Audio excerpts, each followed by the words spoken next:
Now, I may not know you, but I know 3 things about you. There are 3 things that you use every day that have a significant impact on the results you are getting in your life, personally and professionally.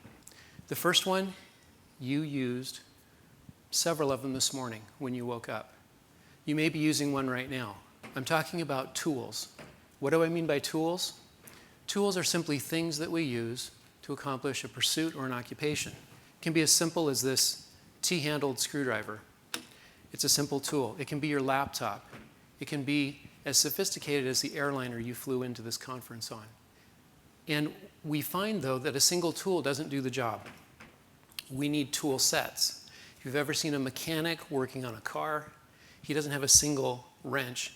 He has a variety of wrenches to do that job.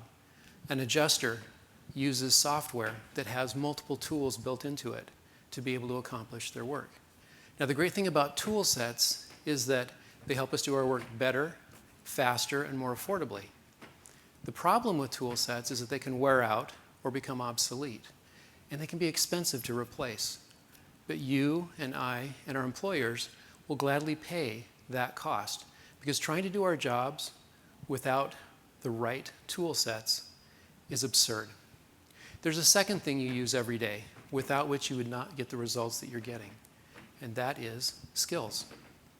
Skills are simply know-how, their ability to do something well. They are expertise. And again, like tool sets, jobs require us to do more than use a single skill. As an adjuster, you need to not only know how to investigate an accident, you have to know how to determine liability. You have to know how to evaluate damages or injuries and how to negotiate a settlement. It is in those combinations of skills that we become good at what we do.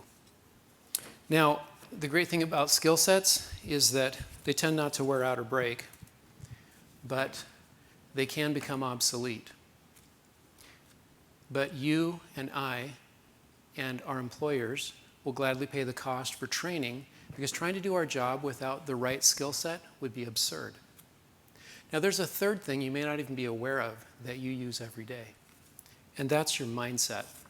A mindset is a collection of beliefs and assumptions that you bring to any particular subject, be it politics, sports, life, your work, and very importantly, yourself.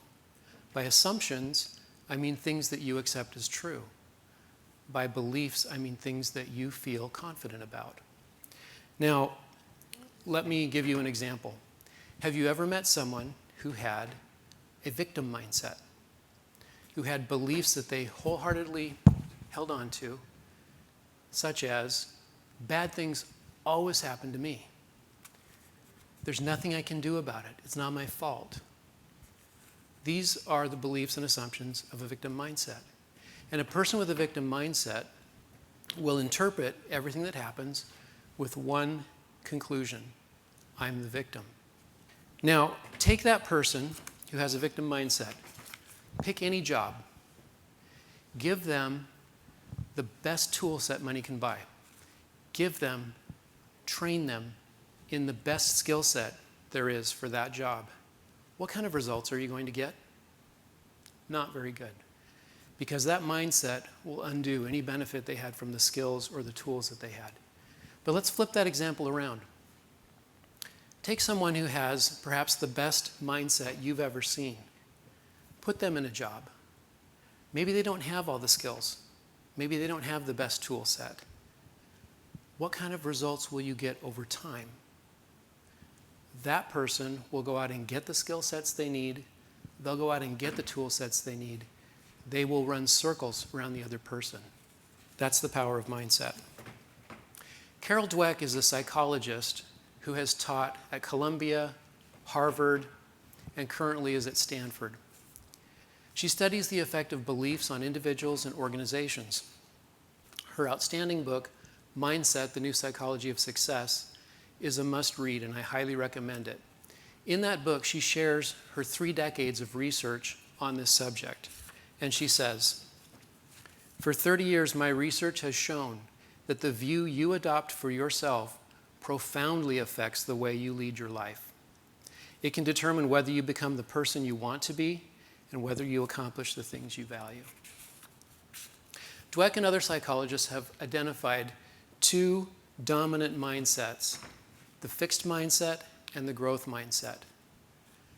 Dweck first became aware of these two mindsets years ago when she was studying 10-year-olds and how they respond to challenges. She would take a 10-year-old and put them in a room, give them a very easy puzzle at first that they could solve quickly. Then she would give them a puzzle that was far beyond their abilities, just to see how they would respond to that challenge. There was no way they were going to solve it. As she expected, many of the 10-year-olds became discouraged and either quit or wanted to go back to the easy puzzles. But some of those 10-year-olds were actually excited as they went back over and over again and failed over and over again trying to solve that puzzle. They said things like, "Oh, I love a challenge. Man, this is hard. I like it." And she wondered, what is wrong with these kids? Are these alien children? Don't they know they're failing? Don't they know that if you don't have the intelligence to solve that, you're not going to have it 5 minutes from now or next week or next month? Quit. Go do something you can be good at. Go work in your strengths. Quit beating your head against a wall. But these kids were actually excited. She realized that they not only were not discouraged by their failure, they didn't even think they were failing. They thought they were learning because they had different beliefs and assumptions about what was happening in that room. In other words, they had a different mindset. She said, "They obviously knew something I didn't, and I was determined to figure it out, to understand the kind of mindset that could turn a failure into a gift." And for the next 30 years, she studied that question and that issue. She realized that she had what later became known as a fixed mindset, and that these kids had what later became known as a growth mindset. What's the difference? A fixed mindset has beliefs such as qualities like intellect and creativity are pretty much carved in stone. They're not going to change much over your lifetime, so accept what you've got, make the most of it. If you do your best, maybe people will think you have a royal flush, even though you secretly worry that you have a pair of 10s. Make the most of it. Your intelligence is either above average, average, or below average. Not a lot you can do about it. And if you have to really work hard at something, it must mean you're not very good at it, especially if you fail. So quit beating your head against a wall. Go find something you can be good at. Quit that thing. And an assessment. Those with a fixed mindset view an assessment as a verdict on them as a person. They view that it can define them as a person and define their potential. So assessments are a big deal to a person with a fixed mindset.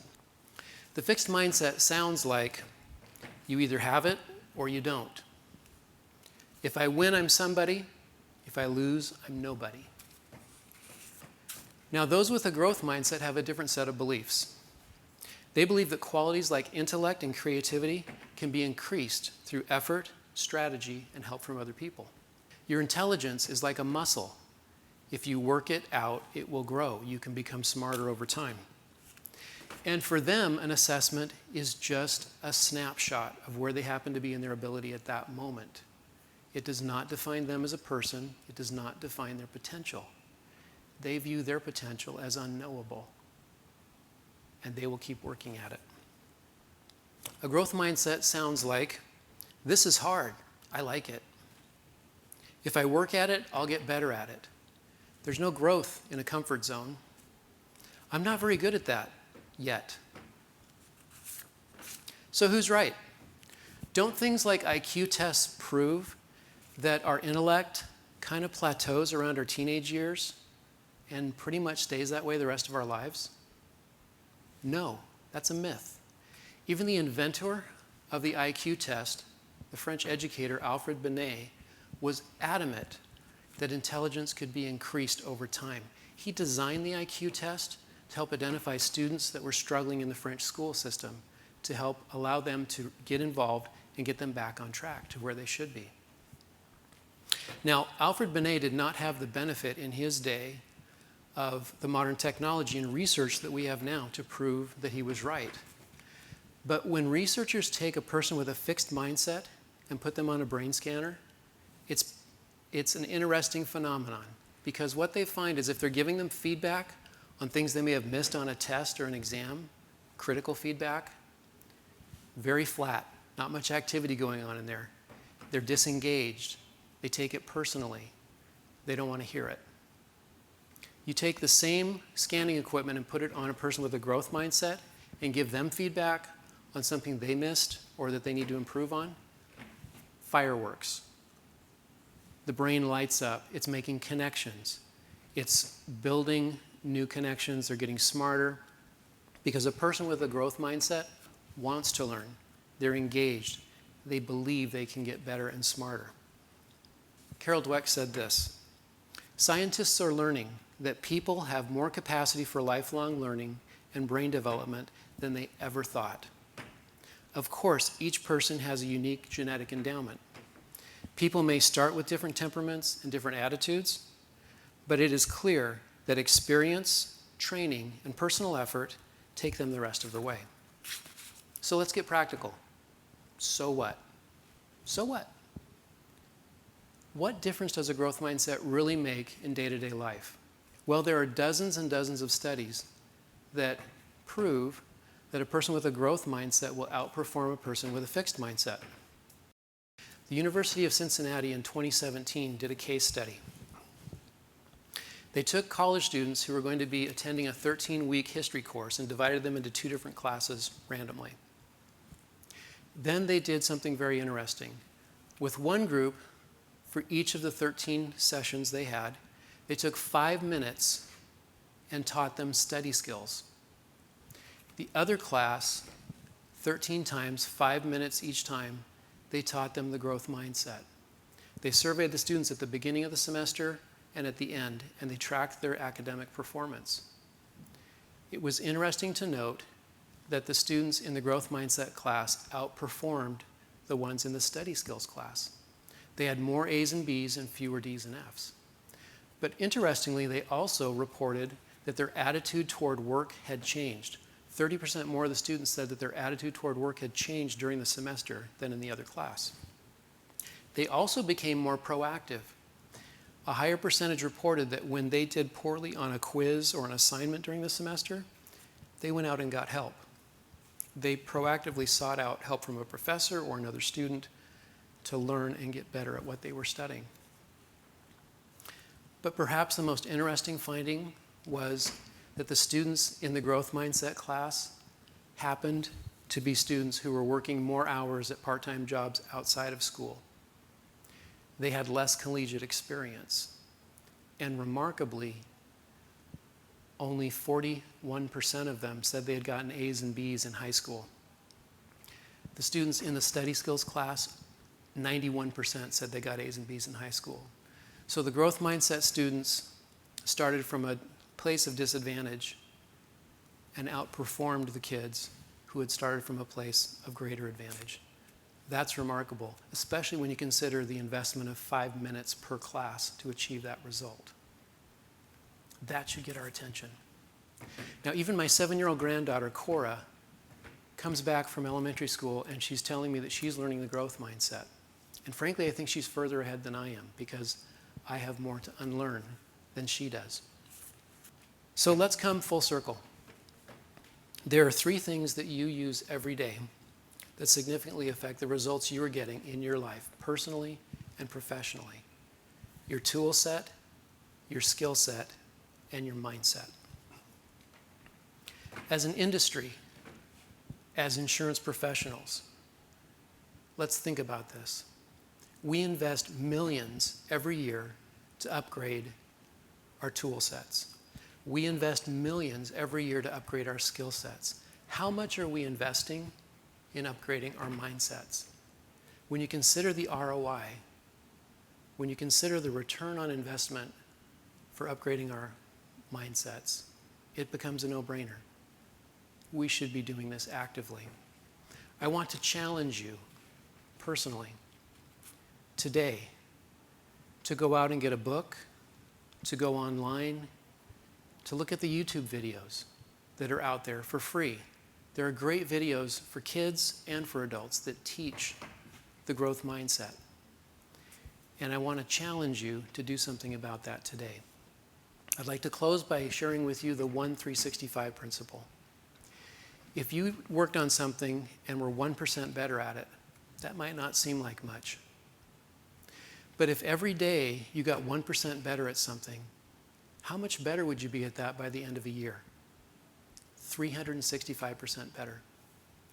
So take 5 minutes a day and learn about the growth mindset and apply what you learn. And at the end of a year, you'll be 365% better at it.